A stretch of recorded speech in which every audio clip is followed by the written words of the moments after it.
Tapi data yang saya baca itu di media sosial itu, Dr. Mesa, beredar uang nih, uang 520 juta miliar Dr. Mesa. Ini ya 500 juta miliar di tahun 2023 saja beredar uang gitu ya, di platform online shop gitu ya. Nah, sekarang pertanyaannya bagi saya, uangnya beredar banyak ini, apakah saya cuma sebagai penonton? Banyak sebetulnya peluang yang untuk kita untuk bisa juga mendapat kalau sekarang mendapat uang ya, mendapat uang dari media sosial ini. Ya banyak ya teman-teman yang sudah lebih duluan itu, kalau saya kan baru ini, kalau teman-teman yang lebih duluan itu ada yang selebgram, ada yang ini yang sudah jadi brand ambassador gitu ya.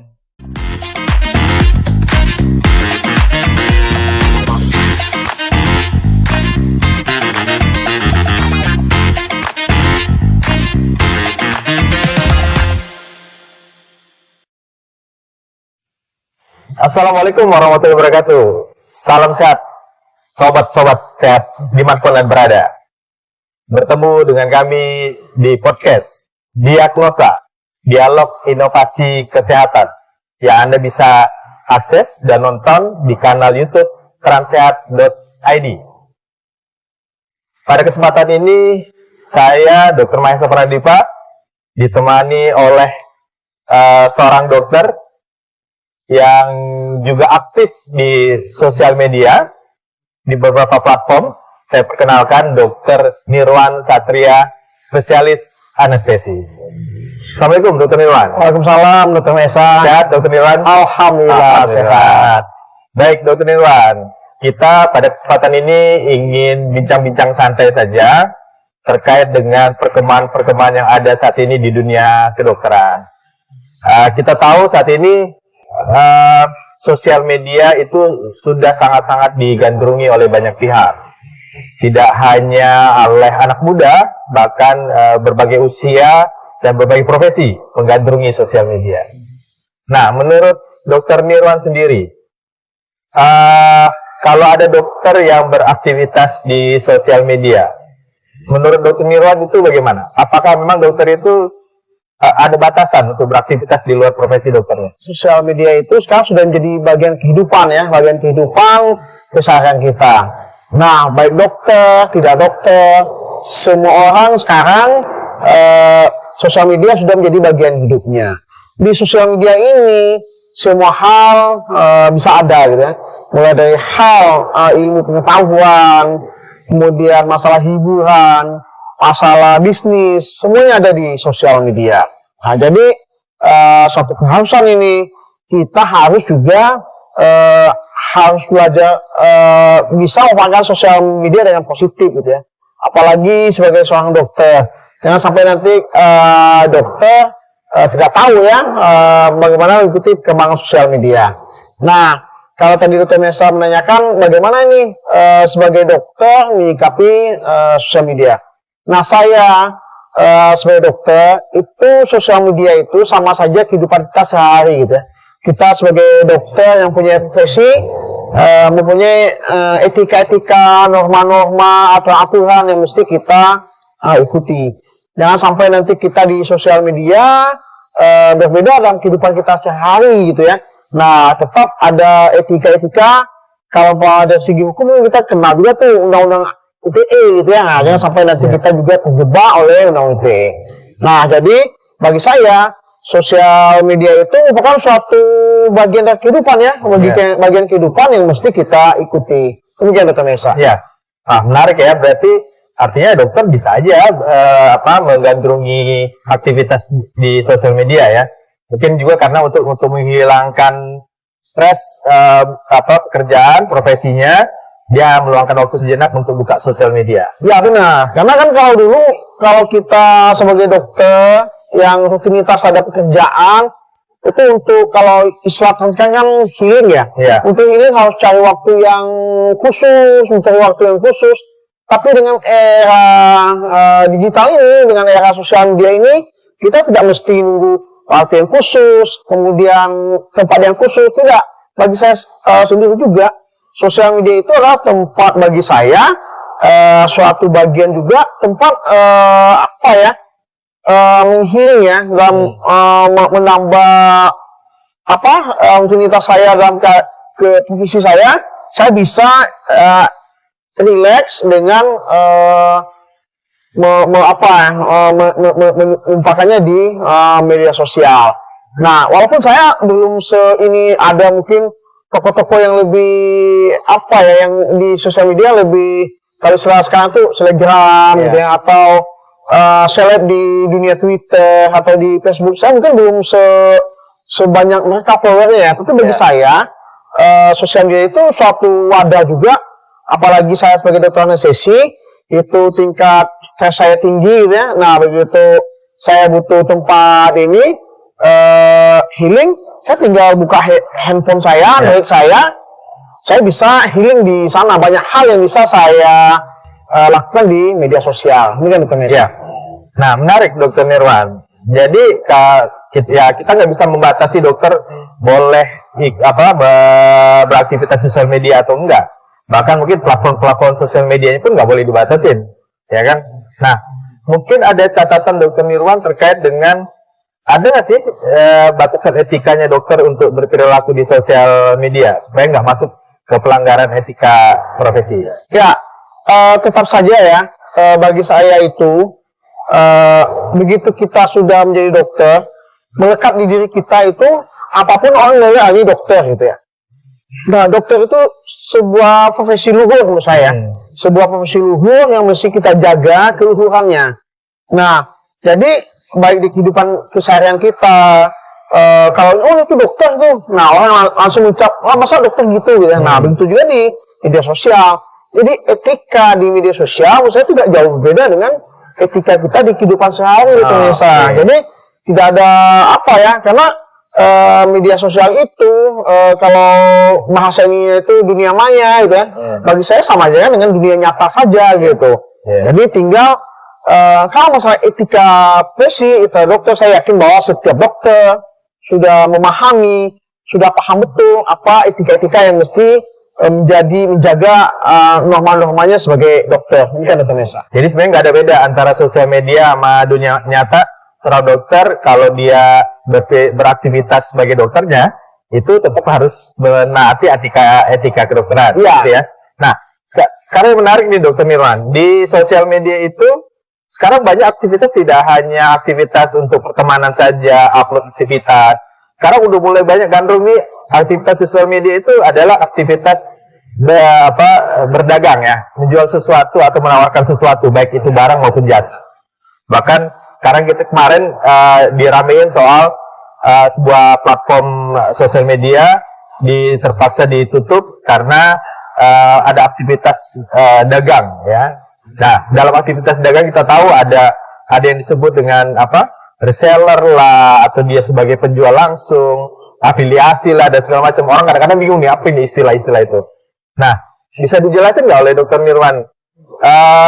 Boleh nggak sih dokter melakukan aktivitas di luar aktivitas profesi atau aktivitas pribadi, masuk ke aktivitas dagang di dalam sosial media?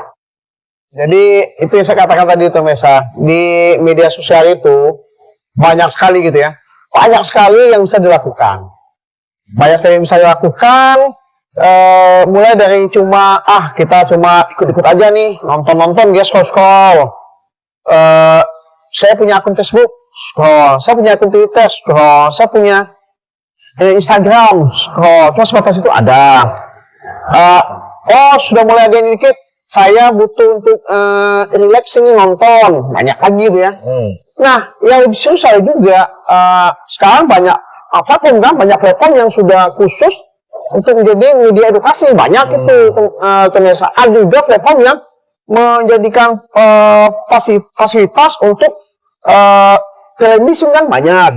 Nah, dari sekian yang banyak itu, ada yang menarik nih sebetulnya. Ini lagi rame-ramenya ya, lagi rame-ramenya sebuah aplikasi di media sosial yang di stop ini karena banyak yang teriak ya. Begitu saya lihat juga ini menarik juga gitu ya. Ya nggak usah kita lihat TikTok gitu ya, TikTok Shop gitu ya. banyak itu ini saya juga ini kenapa dulu saya nggak install TikTok tuh gitu Mesa, karena dalam pikiran saya TikTok itu cuma joget-joget atau apa. Ternyata kesininya saya banyak ternyata di situ di aplikasi itu informasi. Ternyata juga apa ya, interaksi bisnis juga di sana. Nah begitu ini saya termasuk ini juga ya, suka hal yang baru dan sepelajari itu ya, sepelajari mungkin bisa inilah Dr. Nesa atau salah data saya, tapi data yang saya baca itu di media sosial itu Dr. Nesa beredar uang nih, uang 527 triliun Dr. Nesa. 527 triliun di tahun 2023 saja beredar uang di situ ya, di platform online shop gitu ya. Nah sekarang pertanyaannya bagi saya, uangnya beredar banyak ini, apakah saya cuma sebagai penonton atau ada hal yang bisa kita ikut nyicip nih sebagai apa gitu? Karena di kehidupan sehari juga ini kan banyak aktivitas semacam dokter gini. Nah yang tidak boleh itu adalah yang Dr. Nesa udah katakan tadi, dokter baik, pegang baik. Yang tidak boleh itu adalah memperdagangkan profesi kita Dr. Nesa. Makanya itu di etik kita dokter ada. Dokter tidak boleh mengiklankan apa, dokter tidak boleh ini, macam ada etikanya. Nah, dari 527 triliun itu, kita mau apa ini? Apa kita cuma sekedar ngabis-ngabisin kuota nih di media sosial? Scroll, atau apa? Atau kita mau wah saya kayaknya ada peluang-peluang nggak? Nah, itu dilihat. Nah, kalau ada peluang-peluang itu, yang harus diingat juga, itu banyak hal yang berbeda sebetulnya. Tetap kita lah menjaga diri kita sebagai dokter gitu ya, menjaga diri kita sebagai dokter. Nah banyak, kalau saya orangnya suka yang baru dan begitu saya pelajari, ternyata banyak sebetulnya peluang-peluang yang untuk kita untuk bisa juga mendapat apa ya, kalau sekarang mendapat cuan ya, mendapat cuan dari media sosial ini. Ya banyak ya teman-teman yang sudah lebih duluan itu, kalau saya kan baru ini. Kalau teman-teman yang lebih duluan itu ada yang selebgram, ada yang ini yang sudah menjadi brand ambassador gitu ya. Itu mungkin lebih ini ya. Tapi kalau kita tidak brand ambassador yang follower kita sedikit, itu ternyata bisa juga Dr. Nesa kita mendapat ini ya, recehan-recehannya lah paling tidak gitu ya. Kalau tidak kita mencicipi lah untuk ngopi, untuk apa macam dari uang yang gitu Dr. Nesa. Ya, cuma nanti pertanyaan banyak orang, apa nggak cukup uang jasa medik dari rumah sakit sampai BPJS sampai harus masuk lagi ke sosial media, ya kan? Jadi sekarang kita tinggal menetapkan ini kita nih. Saya sebagai dokter apa nih? Kalau ya tetaplah profesi dokter ya. Ini kan tadi itu adalah media sosial sebagai tambahan gitu ya. Tambahan. Ya kalau itu menjadi lebih ini tidak mungkin, bisa jadi mungkin itu bisa lebih banyak untuk Nesa. Dengan macetnya sekarang jasa medis di beberapa kondisi ini kan. Apa ini yang susah ini jasa medis, ternyata ada peluang untuk mencari uang di ini lain gitu ya. Dan profesi tetap menjalankan kewajiban profesi, tapi uangnya bisa didapat dari sumber yang lain. Itu salah satu ini juga Dr. Nesa. Yang penting etikanya dijaga gitu. Bahkan mungkin bisa jadi kalau dokter sudah dapat penghasilan juga tambahan dari sosial media, kita bisa mengurangi perilaku menyimpang dokter yang minta-minta sama perusahaan farmasi itu. Iya. Jadi gini teman saya sendiri pribadi ya, baru belajar belum sampai 3 bulan lah, baru aja ya.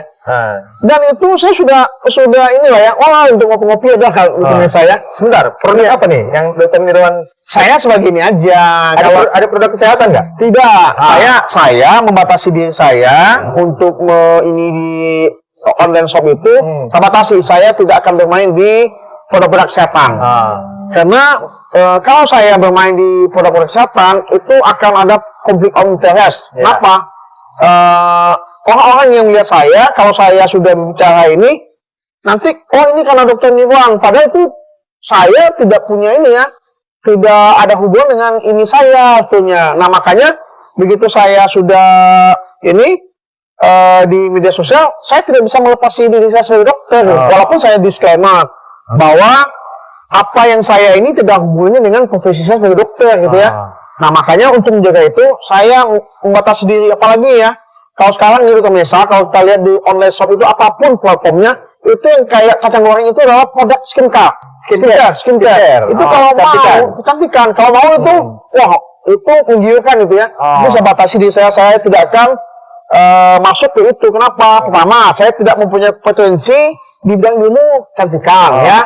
Yang kedua itu nanti kalau saya juga ikut terlibat di situ itu lebih rawan, lebih rawan etika. Lebih rawan itu saya ini diri saya sendiri gitu ya, bahwa nanti saya akan bisa bermasalah dengan etika saya gitu ya. Terus apalagi herbal ya, herbal juga banyak itu pemirsa. Di online itu obat-obat yang belum teruji secara ilmiah. Itu banyak sekali beredar ya. Dan itu di online shop itu salah satu produk yang kayak ini laris banget gitu ya, laris banget dan menggiurkan. Karena mungkin ada masyarakat yang nggak paham juga tentang apa itu produk skincare yang aman, ya kan? Sudah dapat izin, kemudian ada produk herbalnya juga sudah lolos uji klinis dan lain-lain. Itu banyak masyarakat nggak paham itu tuh, Dokter Nirwan. Tapi sorry sih, mungkin salah satu produk yang dijual oleh Dokter Nirwan ini lagi dipakai-pakai ini. Iya, saya kan orangnya ini ya. Kalau dilihat di ini saya di media sosial saya kan aneh-aneh tuh orang. Waktu saya mulai ini tuh pemirsa, banyak teman-teman sejawat saya, teman-teman saya itu menghubungi saya, ini punya di hack nggak gitu? Karena aneh aja ya. Ini Dokter Nirwan yang biasanya men-tweet atau posting itu masalah politik lah, masalah organisasi profesi lah, masalah ini. Ini tiba-tiba jualan produk. Jualan produk gitu ya.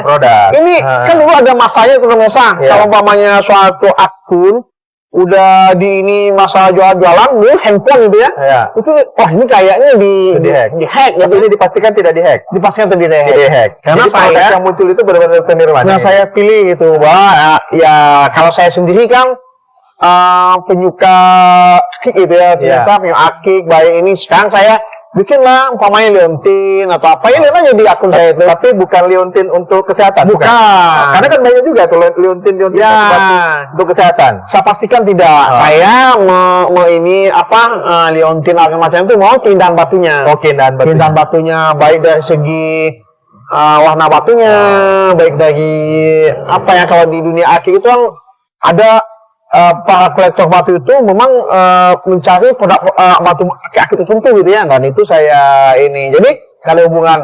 Nah, dan nggak ada hubungan dengan spiritual. Tidak ada hubungan dengan spiritual. Hodam segala macam. Tidak ada. Itu mungkin Dokter Hesa yang lebih ahli daripada saya kayaknya. Oke, nah menarik betul ya.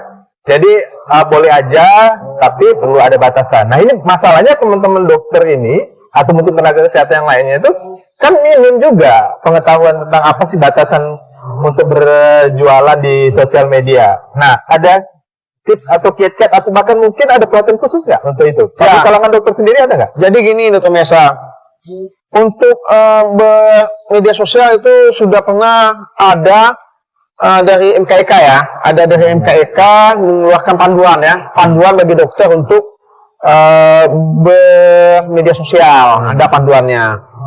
Dan kalau masalah etika itu seperti yang saya katakan tidak ada berbeda nyata dengan kehidupan kita sehari. Kalau kita hidup sehari kan dari aneh juga kan, saya dokter anestesi, terus tiba-tiba saya jualan produk skincare gitu, aneh orang itu di kehidupan sehari. Nah begitu juga di media sosial gitu ya. Sekarang itu ada komunitas kita Dokter Mesa, komunitas dokter-dokter yang tertarik di digital ini, itu namanya digital dokter komunitas itu ya. Saya mengajak sejawat rekan-rekan kalau berminat yuk bergabung kita ya di komunitas ini, komunitas digital dokter. Itu di sana kita berbagi informasi, sharing pengalaman. Nah kalau saya kan masih baru ini Dokter Mesa. Kemarin itu kan ada PBID membuat program, saya ikut, ternyata saya mendapat ilmunya, makanya sekarang orang jadi heran aja ya Dokter Nirwan kok bisa membuat konten gitu ya. Rata-rata satu konten edukasi tiap hari saya buat itu Dokter Mesa. Saya posting di akun saya baik kesehatan ya. khusus anestesi. Khusus anestesi. Khusus anestesi karena saya dokter anestesi, saya buat konten bagaimana bikin konten mengedukasi tentang anestesi ya. Jadi kadang-kadang saya bisa buat satu hari satu video. Dulu saya ini orang hebat banget bikin video ya. Tapi begitu saya ikut pelatihan di komunitas digital dokter ini, saya pede tuh. Jadi saya ternyata nggak susah tuh bikin konten kita, nggak susah. Saya bisa. Nah di situ juga begitu sudah ini, ternyata banyak lagi tantangan-tantangan di dunia digital itu yang saya katakan tadi. Ternyata ada, kita mulai tahu itu. Ternyata di dunia digital ini dengan ada duit 527 triliun. Itu bukan angka, bukan uang yang sedikit itu ya. Tak banyak gitu di sana. Di sana kita belajar bagaimana, saya juga baru tahu itu ya, apa yang maksud dengan hook, apa yang maksud dengan nice. Itu ternyata. Jadi bikin khusus ya. Ada istilah. Jadi bagaimana buat konten kita itu menarik bagi orang gitu ya, menarik dan orang ini. Kalau saya tidak ikut itu saya nggak tahu itu. Ternyata ada trik-trik bikin video konten edukasi yang baik dan benar, kemudian efektif gitu ya. Nah kemudian bagaimana juga saya mulai belajar juga ini dari duit yang benar ini saya bisa dapat nggak ya? Dapat. Ternyata saya coba baru 1 bulan lebih saya udah bisa untuk praktik teman-teman minum kopi lah gitu. Praktik minum kopi di mana nih? Jadi minum kopi di pinggir jalan, di kafe, atau di hotel ya kan? Beda. Nah jadi ternyata banyak sekali peluang-peluang yang bisa kita peroleh di sosial media ini. Tinggal lagi kita mengembangkan diri kita gitu ya. Dan saya tetap mau belajar terus bagaimana kita memanfaatkan media sosial ini, betul Mesa. Sebab kalau enggak nanti kita tertinggal. Jadi saya pribadi bisa memanfaatkan itu untuk edukasi. Okay. Saya bisa memanfaatkan itu untuk sumber informasi. Saya bisa juga memanfaatkan. Sekarang terakhir saya coba untuk kalau lagi tren itu namanya afiliator ya. Afiliator. Kenapa saya nggak mungkin dong terjun dengan kesibukan saya bisnis, saya beli barang, stok apa macam. Terus saya ini nggak mungkin. Jadi afiliator itu ternyata cuma bagi link ya. Ini ada orang jualan, kita bagi, terus kita dapat ininya, kita dapat persentasenya gitu ya. Ya kalau kita di komisi ya? Ya komisi. Kalau diseriusin ternyata itu ini saya nggak terus serius. Pagi saya bagi link 5, siang bagi link 5. Ada trik-triknya juga. Ada trik-triknya. Bagaimana itu nanti kita bahas di topik khusus lah. Bagaimana topik khusus. Nanti ada pelatihan khusus saja. Ada pelatihan khusus bagaimana mendaftar jadi afiliator. Bagaimana afiliatornya nanti bisa. Kalau nggak kalau kita lihat di media sosial itu iklannya banyak sekali. Ternyata untuk bikin pelatihan itu dia ternyata mendatangkan cuan juga. Anda mau menjadi ini coba lihat itu di media sosial banyak sekali itu. Ternyata mereka bisa dapat uang dari mengadakan pelatihan itu juga gitu loh. Jadi ternyata pelatihan pun mendatangkan cuan juga. Cuan juga. Satu topik aja dia mereka bisa dapat. Jadi maksud saya kita sebagai dokter, kita dokter itu sudah punya sudah punya modal. Karena masyarakat sampai saat sekarang masih percaya sama dokter ya. Jadi apa yang kita lakukan itu ini dokter nih gitu ya. Sekalipun banyak kasus-kasus dokter diduga melakukan malpraktek, tapi tetap masyarakat percaya sama dokter. Ini dokter ini membagikan link sepatu ini kayaknya ini udah nggak mungkin dia membagikan link yang tidak ini gitu ya, yang bodong ya. Makanya saya sebelum membagikan link itu saya ini juga gitu loh, misalnya saya pelajari juga ini bagaimana penjualannya, bagaimana ini pernah penipuan nggak, terus yang beli di sana kecewa atau tidak. Jadi ada trik-triknya. Jadi kalau teman-teman mau belanja online shop lewat link saya, benar-benar percaya. Tapi satu lagi manfaatnya adalah istri tidak curiga Dr. Nirwan melakukan aktivitas sosial media karena mendatangkan cuan. Gitu ya. Baik, makasih Dr. Nirwan, ini luar biasa. Kita diskusinya sebentar, singkat, tapi ini banyak insight baru yang memang selama ini para dokter tuh banyak juga nggak paham. Meskipun sudah banyak juga dokter-dokter yang berkecimpung di sosial media, bahkan mungkin menjual produk atau bahkan dia mengendorse produk. Jadi para sejawat sekalian, menarik diskusi dengan Dr. Nirwan Satria, spesialis anestesi. Beliau seorang dokter anestesi yang kesibukannya di ruang operasi. Kita tahu kalau dokter anestesi itu sibuk banget, tapi rupanya punya hobi dan aktivitas lain di luar aktivitas dokternya. Dan ini ternyata sah-sah saja, karena setiap dokter juga manusia, boleh mencipungi aktivitas lain di luar aktivitas profesi.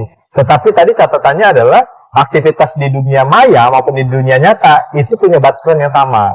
Ya, kalau Anda melakukan aktivitas di dunia nyata sebagai dokter, ada batasan-batasan etika dan profesionalisme. Di dunia maya pun begitu. Begitupun ketika Anda masuk kepada aktivitas yang lain ya, Dr. Nirwan ya, aktivitas apakah tadi edukasi, atau misalnya hanya sekedar mencari informasi, atau sekedar hanya membuat komunitas, atau bahkan Anda masuk kepada aktivitas berjualan melalui media sosial atau melalui online. Sah-sah saja, tetapi ada benteng-benteng atau ada rambu-rambu yang Anda harus juga pahami. Tadi tipsnya adalah pertama, Anda pahami betul batasan-batasan profesi, etik profesi, dan saran yang terbaik tadi dari Dr. Nirwan adalah bergabung di komunitas-komunitas digital dokter, di mana di komunitas ini itu nanti akan diingatkan atau diajarkan tentang aktivitas dokter di dunia digital yang tidak melanggar rambu-rambu profesi. Oke, menarik sekali. Nanti tentunya akan banyak rekan-rekan sejawat yang akan bertanya ke Dr. Nirwan karena bagaimana cara dapatin komisi lebih seperti Dr. Nirwan. Ya, itu menarik.